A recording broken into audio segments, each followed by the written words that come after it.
The right to marriage. Marriages are usually planned for months and months, with careful consideration to every detail, making sure you are marrying the right person. But imagine this. You are a 10-year-old girl in a country brought to its knees by poverty. Your father tells you that you are going to church today. When you arrive, you are forced to take your vows to the man from the village. You go home with him and are pregnant within weeks. Cases like this are seen all over the world. That is why I think that the right to marriage and family, that the right to marriage is important, because it protects young women all over the world from dropping out of school, abuse, young childbirth, and many other things. Good evening. I am Lydia Schrock, and I want you to help keep right number 16, the right to marriage and family, on the Universal Declaration of Human Rights. I myself am not experienced with this subject personally, so I went online and researched thoroughly what qualified people have to say. My first argument that the right to marriage and family should stay on the Universal Declaration of Human Rights is that girls who marry young rarely have the opportunity to finish their education.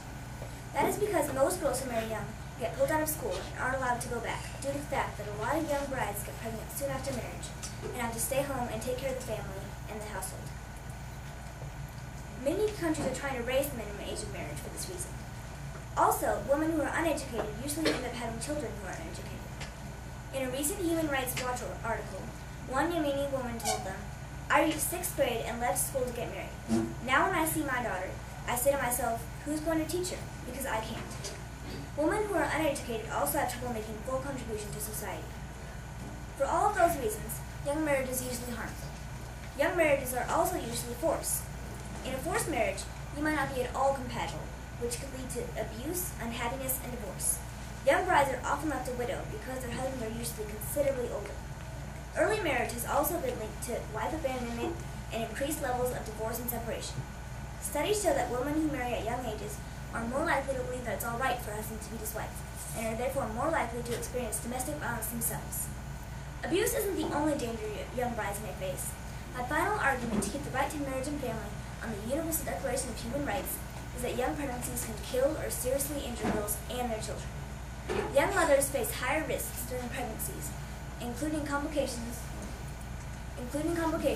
such as heavy bleeding, fistula, infection, and anemia, which contribute to higher death rates of both mother and child.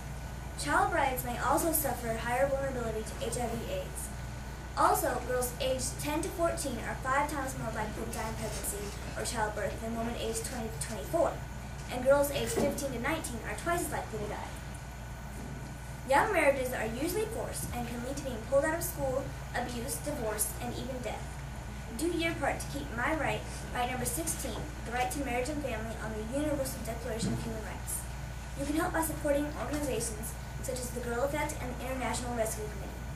Thank you for listening to this speech. I hope you heard something that will encourage you to keep the right to marriage and family on the Universal Declaration of Human Rights. Again, thank you.